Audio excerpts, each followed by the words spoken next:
Most of us are taught that the menstrual cycle is about one thing, whether or not we can get pregnant. But your cycle does so much more for your body. The hormones that move through your body across the month do not just affect the ovaries. They reshape your brain and modulate your immune system. They change how you metabolize food. They alter your microbiome. They influence your sleep, your memory, your pain tolerance, and your nervous system. You are not the same woman on day 3 of your cycle as you are on day 14. And once you start to understand this, you'll start to work a little more with your body.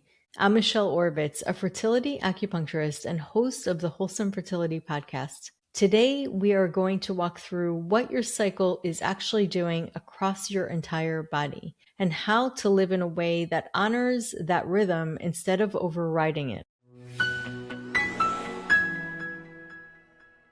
The cycle is the second clock. There are two main biological rhythms running inside your body at all times. The first is the circadian rhythm, and it's roughly 24 hours long, and it's governed by light and organizes things like sleep, body temperature, hormone release, and digestion. Most people have heard of the circadian rhythm, but the second is called the infradian rhythm, and it's roughly 28 days long. It's governed by the menstrual cycle, and it organizes a much wider set of functions in the female body. This is the one that almost never gets talked about outside of fertility conversations. Men have one main rhythm, the daily one. Women have two, and that is not a flaw in our design. It's actually an added intelligence. But because most research and most lifestyle advice is built around the male 24-hour clock, women are essentially being asked to live as if they only had one rhythm too. And that is where so much of the exhaustion comes from. We're not built to do the same thing every day at the same intensity. We're built to move through phases. I want to give you a quick overview of the phases, but I want to keep it simple. There are entire books on this, and we're not going to cover every single detail. The menstrual phase, when bleeding happens, is a phase of inward attention and lower energy. The brain has more communication between hemispheres during this phase, which is part of why intuitive insight tends to be stronger here. And the follicular phase is after the bleed, when estrogen begins to rise. This is when energy comes back, mood lifts, and the body and mind are more responsive to new input. Verbal and learning capacity peaks here. Ovulation is the brief window in the middle of the cycle. Estrogen and testosterone are at their highest, and communication and confidence peak. This is the most outward social phase. And the luteal phase, the second half of the cycle, is governed by progesterone. Progesterone is calming, but it also requires more energy from the body to produce, which is part of why the luteal phase often feels more demanding. Energy turns inward, and the nervous system is more sensitive to stress and sleep deprivation. That is the simple version. What I want to talk about now is what's happening underneath in the systems that almost no one connects to the cycle. Your brain across the cycle. This is one of the most fascinating areas of recent research. Brain imaging studies have shown that the structure of the brain changes across the menstrual cycle. The hippocampus, which is involved in memory and learning, actually changes in volume across the month. Connectivity between different regions of the brain shifts. Verbal fluency tends to peak in the late follicular phase. Spatial reasoning and certain kinds of analytical thinking shift across phases. Pain perception and threat sensitivity changes as well. So this is not in your head. This is your head. The fact that you feel like a different person at different points of the month is not emotional volatility. It's actually neurobiology. Once you know this, you can stop apologizing for it. You can plan more demanding cognitive work for the phases your brain is built for. You can give yourself permission to do less in the phases where your brain is asking for less. Your immune system is also rhythmic. In the first half of the cycle before ovulation, the immune system is relatively active. After ovulation, it shifts. Progesterone is mildly immunosuppressive. This is intentional. The body is preparing the uterus to potentially accept an embryo, which from an immune standpoint is foreign. This is part of why some women notice they catch colds more easily in the second half of their cycle, or why autoimmune flares can shift across the month, or why allergies fluctuate. It's also part of why support during the luteal phase looks different than support during the follicular phase. Your basal metabolic rate is not constant. It rises slightly in the second half of the cycle after ovulation.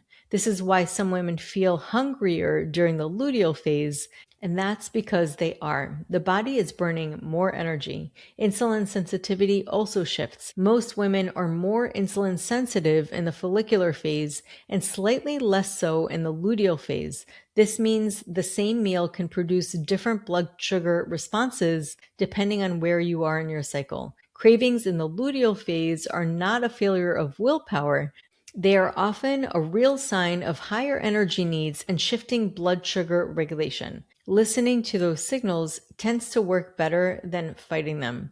Both the gut and the vaginal microbiome shift across the menstrual cycle. Estrogen and progesterone affect the bacterial environment of the reproductive tract, the pH, and the integrity of the lining. The gut microbiome also shows cyclical changes that track with hormones. In other words, even the bacteria living inside your body are operating on a cyclical rhythm. You are not a static system, you're a moving one, and everything inside your body is moving with you. The nervous system across the cycle is the piece that ties everything together. HRV, which is heart rate variability, and one of the best markers we have of nervous system flexibility, shifts across the cycle. It tends to be higher in the follicular phase and lower in the luteal phase. This means that the same stressor can land very differently depending on when in the month it arrives. Cortisol response is also cyclical.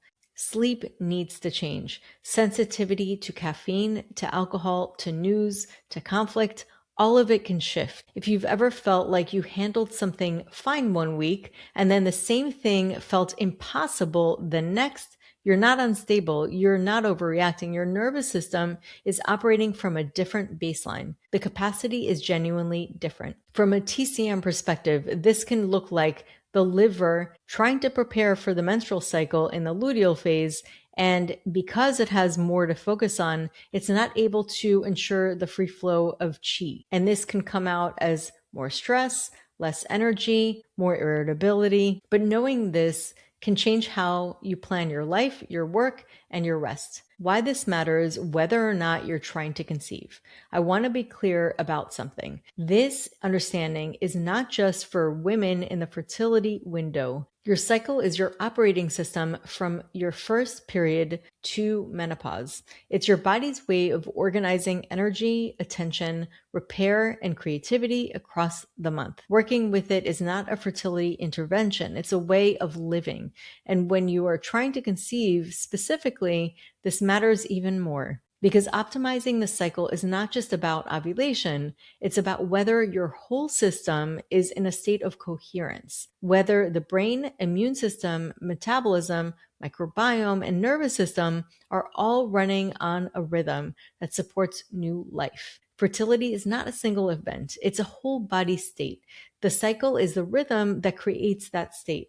So how do you start working with this? A few simple pieces to start. Track your cycle, but track more than just your period. Track your energy, sleep, mood, focus, hunger, and how your nervous system is responding to ordinary stress. Is it more adaptable or is it less adaptable? After 2 or 3 months, the patterns will start to show themselves. You'll see a rhythm. You'll see where the dips are, and you'll see what your body is asking for.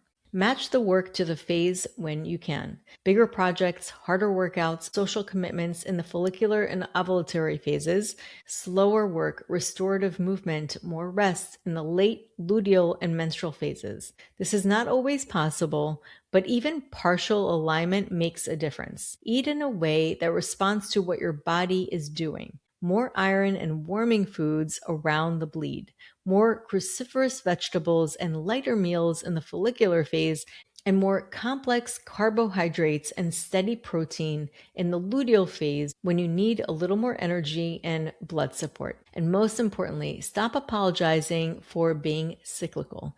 The rhythm is not the problem. The expectation that you should override it is the problem. Your cycle is not a vulnerability, it's a form of intelligence. It is your body keeping time with itself, with the seasons, with the moon, and with the light.